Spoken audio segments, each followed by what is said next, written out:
This is Agriculture Today, and I'm Shelby Varner with the K-State Radio Network.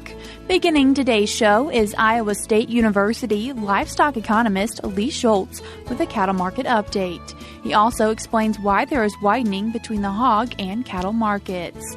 Continuing the show is Kansas Forest Service's Mark Neely and Darci Paull to discuss the Wildfire Risk Assessment Portal.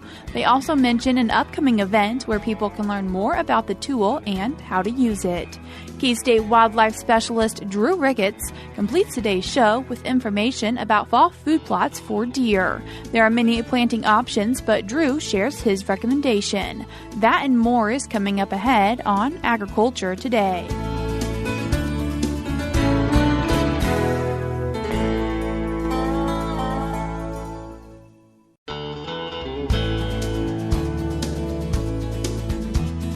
You're tuned in to Agriculture Today, and we start our Monday show with a cattle market update. And this week we're joined with Iowa State University livestock economist Lee Schulz. Lee, thanks for joining us today.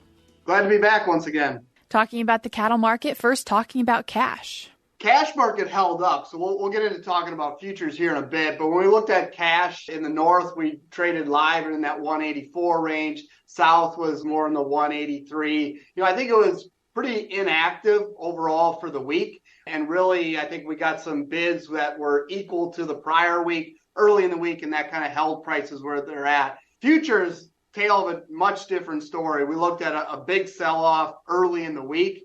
I think that was somewhat technically driven. We had seen some rather strong trades, rather strong prices over the last several weeks. And then really, I think we just kind of traded in that sideways pattern. You had a lot of managed money coming into the market. And so a bit of a correction, I think. I would really view this as much more short-term than longer-term on the market. And really, feeder cattle took the brunt of it. We've seen feeder cattle contracts down from roughly $6 to $8. You look across the various contracts. Had really nothing to do with the corn market. Corn market was really relatively flat, at least when we look at the December contract. But I would say that's followed through from the live cattle futures, which were down, anywhere from $3 to $4 compared when you're looking at those contracts. And did box beef also drop then? So I would argue that's another contributing factor to the bit maybe short-term weakness when you look at fed cattle prices. We've seen box beef trade go below $300 per hundredweight for the first time since May. That occurred on Tuesday. Seen a little bit of a rebound in that trade to end Friday about that 302.41 for the choice box beef. Now, I think as we look at slaughter levels, I think that is playing somewhat into this.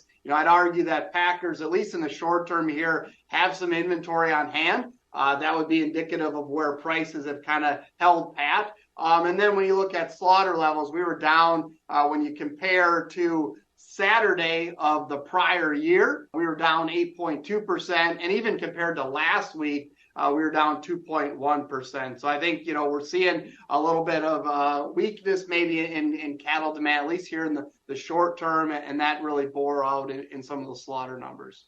And Lee, something that kind of goes with slaughter, cold storage. And what numbers are you seeing there? So we had a cold storage report released on Monday. And just to remind our listeners, this data gets rather dated because, it takes time to collect the data and get it published. So this data is as of the end of August, so August 31st, what inventory was on hand as far as beef. Now, beef, they reported on two categories. So they report a boneless beef category as well as a beef cuts category. The boneless category was down 17.1% from a year ago. The cuts category was down 25.2% from a year ago. Big part of this is production, right? We're seeing much lower production levels. But I would also argue maybe some of that decline is we're not seeing the product stage for very long, right? So we still see demand remain relatively strong. So it's moving towards those outlets instead of sitting in cold storage. Another thought coming from when we think about the USDA, as we record this on Friday, September 29th, we're speculating that there could possibly be a government shutdown. And so how would that impact the cattle markets and reporting? So yes, it's important to put this into context because this is evolving really real time, right? So we're continuing to check if there is an announcement of a shutdown. To remind us, a government shutdown happens when Congress doesn't approve funding for the federal government by the time the new fiscal year starts, and that's knocking on the door October 1. Right. And so they must have passed these appropriation bills to get the spending in the budget to really fund the federal agencies. Right. And what we care about here, and, I don't want to downplay the various functions of government, but as we're talking about the cattle markets, it's about market reporting. Right. And so as I take us back in history, we had a government shutdown in 2013 where we lost about 3 weeks of data that was not provided because the government shutdown, USDA's Agricultural Marketing Service, was furloughed. And so that data was never published. And so there's a gap in that data. If you fast forward to December of 2018 into 2019, the Agricultural Marketing Service employees were deemed essential. And so that market reporting continued. Now the question is, and we're really kind of waiting to hear of any announcements of, will those employees be deemed essential, and we'll see market reporting occur as usual. This is a decision of the Secretary of Agriculture, right? And I'll remind us, the Secretary of Agriculture is the same as it was in 2013 when those employees were furloughed. But I think we've learned a lot from an industry standpoint, from a government standpoint, of how important that market reporting is to really the continuity of business, right? Because a lot of the reports are provided used in formulas that provide price discovery. And so missing that data does really break a critical function when we think about price discovery. And Lee, when we talked with our grain economist on Friday, he mentioned that we'll still have the market be up and running, but just might not be seeing the reports that we're used to.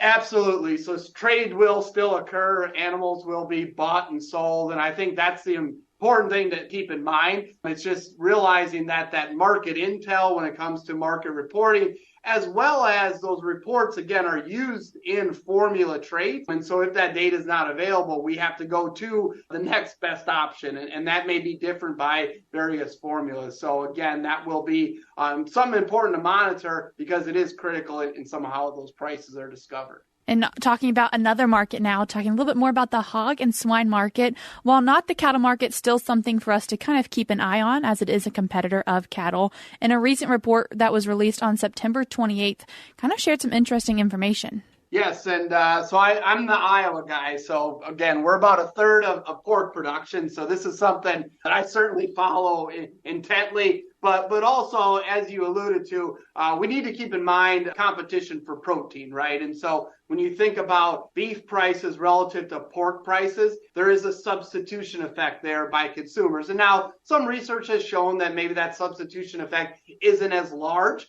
For example, as beef prices increase relative to pork prices, maybe we don't see as many consumers switch as maybe historically happened. But I'll remind us that we're actually seeing some of the widest spreads ever between beef prices and pork prices. And so there is some sensitivity, I think, to that spread between beef and pork, as well as beef and chicken. So what did the latest report tell us?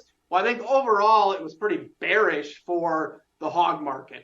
Pretty much all numbers came in line above pre-report expectations. So market supplies were much larger. That indicates short term we're going to see more pigs come to market, which means more pounds of pork potentially, as well as when we looked at the breeding herd, that came in above expectations. And that breeding herd is something we continue to monitor as the pork industry is going through the worst financial times ever. You would suspect that we may see a real contraction in that breeding herd, but we haven't seen those numbers maybe curtailed as many had expected. So that sets up for maybe 2024 being similar to 2023 or even larger production. Again, so implications on pork prices, that could continue to pressure those prices and continue that spread between beef and pork, because given supplies of beef and cattle, we know that those prices will continue to increase for the beef market. Lee, and what was the biggest surprise in that hog report you saw?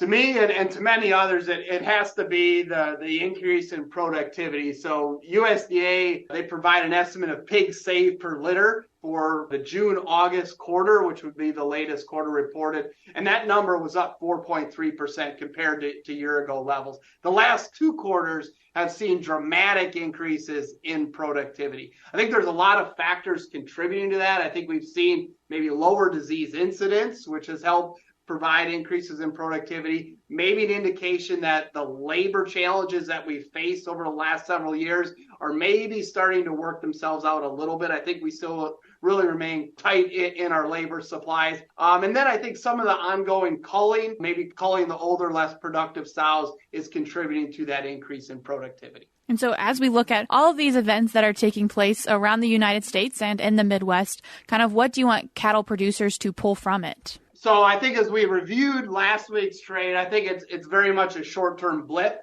We did see a bit of weakness, especially when we look at fed cattle and feeder cattle trade on the futures market. Again, a bit of a market correction. I think it was some technical factors going on. I think we certainly remain long-term bullish when we look at those contracts. The one thing I'll maybe leave our listeners with, and you may be sick of hearing it, is I think given the values we're at currently in the feeder cattle market as well as the fed cattle market, there's a lot of money at risk, right? And even though we're viewing this as a rather bullish market, you see instances like this where you can see market corrections. And I think that sets the stage for using some form of risk management to really just mitigate against those potential downturns that could be short to medium term. And so as we think about all the factors impacting these markets, certainly a government shutdown could add some turmoil to these markets. Because of that added uncertainty, this is really a time, I think, just to review that risk management, to understand maybe what is that risk and how much risk that you can bear. That was Iowa State University livestock economist Lee Schulz. I will link the resources that he mentioned in today's show notes on agtoday.net. We're cutting to a short break now, but we'll be back with more ahead.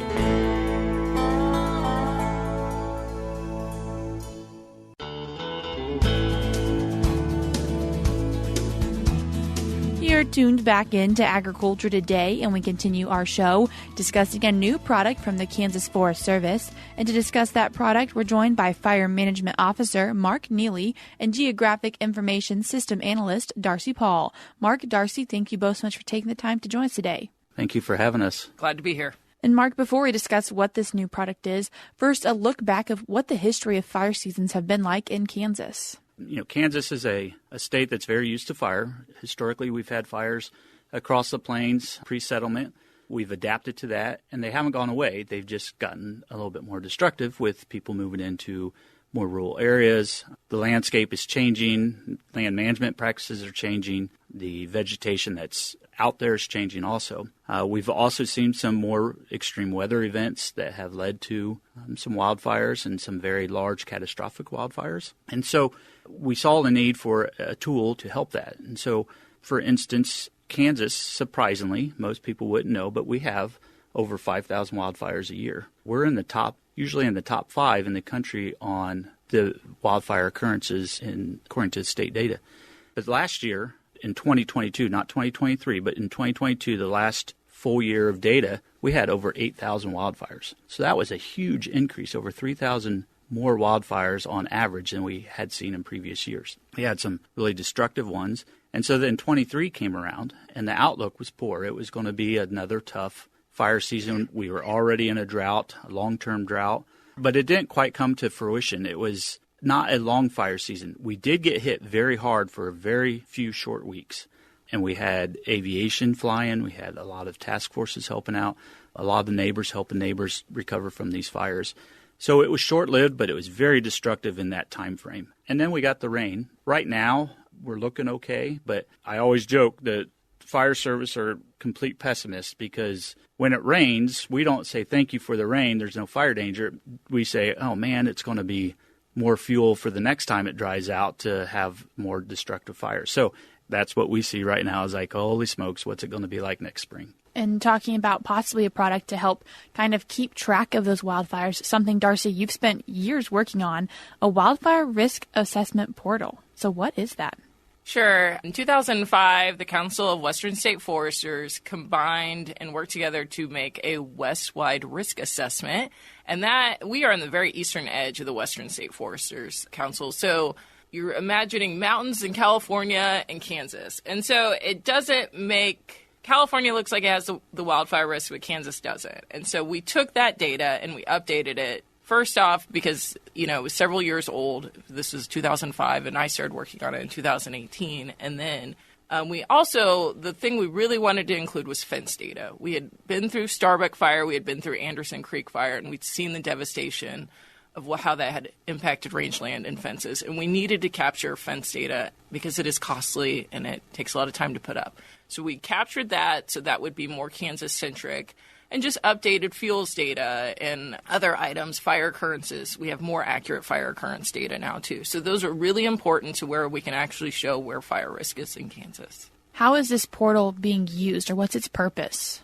It'll be an online portal that will be released a little bit later this fall. And it can be used from anybody from a single occupancy landowner to community leaders, fire chiefs, emergency managers, even electrical co-ops, those type of things that want to see what kind of fire risk they have within their realm of responsibility. So if it's a community leader and they want to make their town a little bit more resilient towards wildfires, they can look at this and see what kind of fire risk they have, what kind of the likelihood, the resources that are at stake there, the fuels that are available to burn, and then they can go from a plan from that. And building off of some of those tools, and we can assist them in making some plans that help those communities be more resilient. Or it could be a large landowner that want to look at it and over their acreage and see what kind of fire danger they have throughout that, also to protect their homesteads.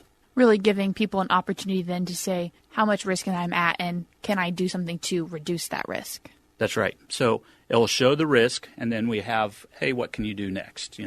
It's not just like, hey, you're out of luck. There are steps to take that can help you make your home more resilient. The one thing in Kansas, fires will happen. This is not in any way or shape or form to say they're going to be eliminated.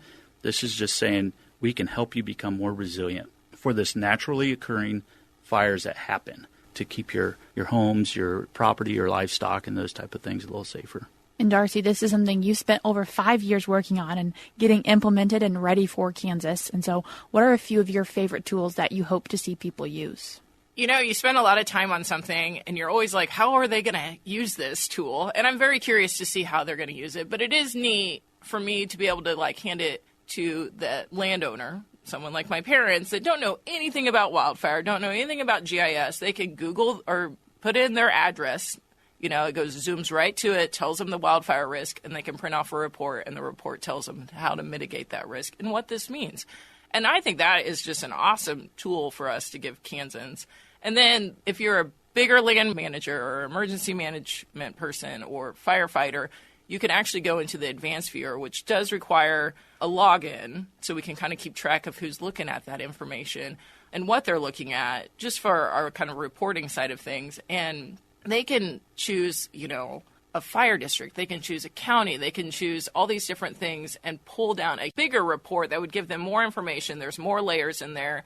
We have 34 data sets that go into this. So they're going to see more of that data that's going in there. That would be overwhelming for the average landowner, but would mean something more to the people that are making community decisions.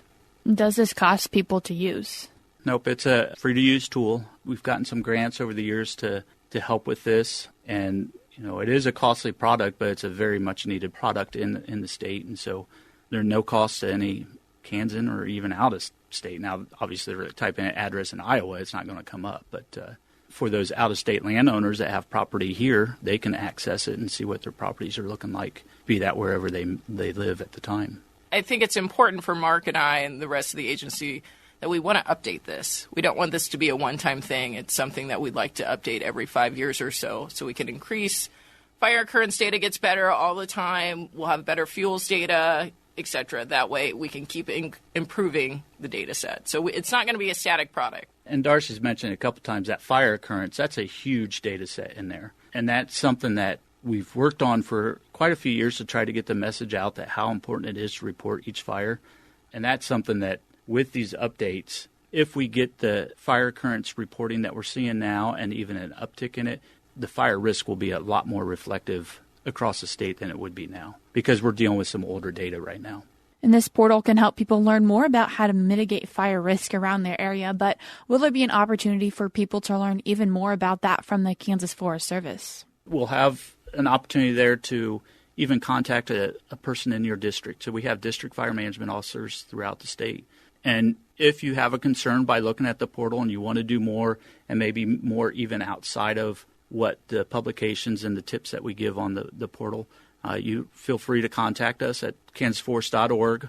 You can find your district fire management officer very easily through there. And even some of the rural foresters that you may have other questions about too. They're available on there. And then they can direct some other activities, be it through potentially other grants to help pay for the work to be done, especially with communities, or just give the advice to how they need to put in fire breaks, thin out some areas, clean up around the house, those type of things. And where can people learn more information about this Wildfire Risk Assessment Portal, or also referred to as WRAP? The first place is to go to our website, which is kansasforest.org. But we also do have 2 trainings coming up in mid-October for emergency managers, fire departments, HOA people, kind of those bigger communities. And those will be October 10th in Wichita and October 12th in Manhattan. It'll include the Timmons group, which is the group that's hosting the portal. They kind of created the website and put all the data into it and stuff. They're going to come and give the training. Yeah, and we'll also have, it's another sort of new product to kind of be released with this. It's a National Fire Danger Rating. It's just a continuous rating system across the state. And Chip, who is with Kansas State University with the Mesonet, he helps us quite a bit on tracking weather patterns, fuel conditions, growing season index, burning index, all these things that he's smarter about than I am, and compiles them into an adjective rating. So between the portal and these things, there are really 2 good products coming out on October 10th and 12th to help people prepare for fires a little bit better. And I would also say in the afternoon, we're going to stay around and step people through the portal. So they'll learn about it, and then we're going to show them, be like, here's how you pull your own report. That way, it's not just a presentation they saw 2 months ago. But right. We're encouraging them to bring their laptops. I mean, we'll get them signed in. If they want the advanced account, we'll help them get that and then walk them through, the different attributes of that advanced account also. If people are interested in attending one of those events, do they need to register for it? Yes, they do. So if you are interested in attending one of these on October 10th or 12th, you would go to our website, again, kansasforest.org, and there's a WRAP button on there. And once you click that, then they'll say, register and be specific to what location you would want to register for. Mark, Darci, I appreciate you both taking the time to join us today and share with us some information about the Wildfire Risk Assessment Portal. Appreciate it. That was Mark Neely, Fire Management Officer for Kansas Forest Service, and Darci Paull, Geographic Information System Analyst, also for the Kansas Forest Service. I will link the resources that they mentioned in today's show notes on agtoday.net. We're cutting to a short break now, but we'll be back with more ahead.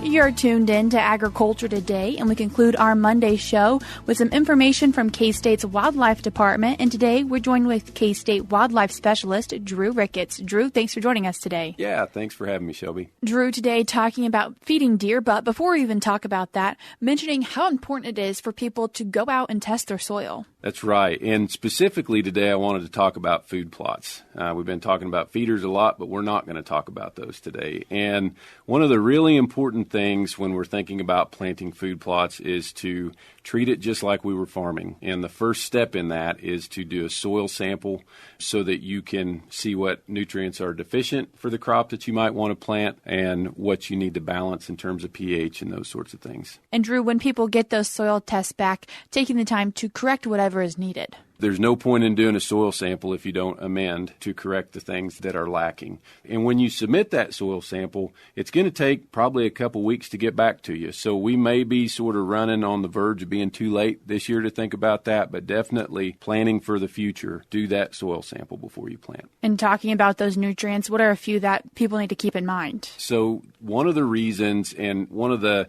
lines of evidence that's really important for enforcing a soil test is that one study that was looking at deer selection of plants in food plots found that when they fertilized, that phosphorus explained 40% of the selection process of deer for plants in those food plots. So phosphorus is really important for tooth formation, bone growth, antler formation, and all those sorts of things. So deer are selecting that nutrient on the landscape when they need it. And what about for sulfur? So that brings in another idea about how deer might be selecting plants or making decisions for selecting plants, and that's that they're selecting things that they need, but they're also avoiding things that might be so abundant in their diet that it's making them toxic. And another study done by the same group found that in their area, sulfur was really abundant in the soil. They had acidic soils, and the sulfur is what was causing that. And sulfur was accumulating in the wild plants in the landscape that formed the bulk of the deer diet. So those deer were likely already nearly toxic from sulfur. And so their first choice when they were making a selection decision was to avoid plants in food plots that were high in sulfur. So I oftentimes hear from people that I plant turnips and deer won't fool with them. They don't ever touch them. But my neighbor 5 miles down the road plants turnips and the deer love them. And that explains what's going on there, because those brassicas, or the plants in the broccoli family, naturally accumulate sulfur. And so they're high in that compound. The next decision that they're going to make is probably balancing things like crude protein and also highly digestible energy, followed by those secondary nutrients like phosphorus and calcium and magnesium and those sorts of things. So what are a few of those different options that people could look into for their fall food plots? Yeah, the big broad recommendation that's always given is plant a whole bunch of different things and see what the deer like. But that's not always an option for everybody. And the simplest option that almost always leads to success if you have enough moisture to get it to germinate, that I have found and that has shown to be true in many studies across the country, is forage oats. Oats are very tolerant of lots of different soil conditions, from moisture to acidity and those sorts of things, and deer love them. They select them over the other grass species like wheat, rye, and triticale that we might plant, and in some side-by-side trials, they're selected over all the other options that are presented at certain times of the year, too. So if people are choosing to plant oats, what's the rate that they need to do it? Because it's not like traditional agriculture. It's not. So when we're planting a forage crop, we're going to double the seedling density or the planting rate that we would use if we were going to harvest the seed. And so for forage oats, we're going to plant something along the lines of 125 pounds per acre up to maybe 150 pounds per acre. And if we're using certified seed, then we've got a tag that shows things like germination rate and how much of the seed in the bag is actually oat seed and those sorts of things. So we can use that to calculate our pure live seed. And when we're talking about our planting rate, we want to plant 150 pounds of pure live seed. So that may end up meaning that we got to plant 160 pounds of whatever's in the bag to get what we want. That was K-State wildlife specialist Drew Ricketts. That's all we have for you today on Agriculture Today, but we'll be back with more for you tomorrow.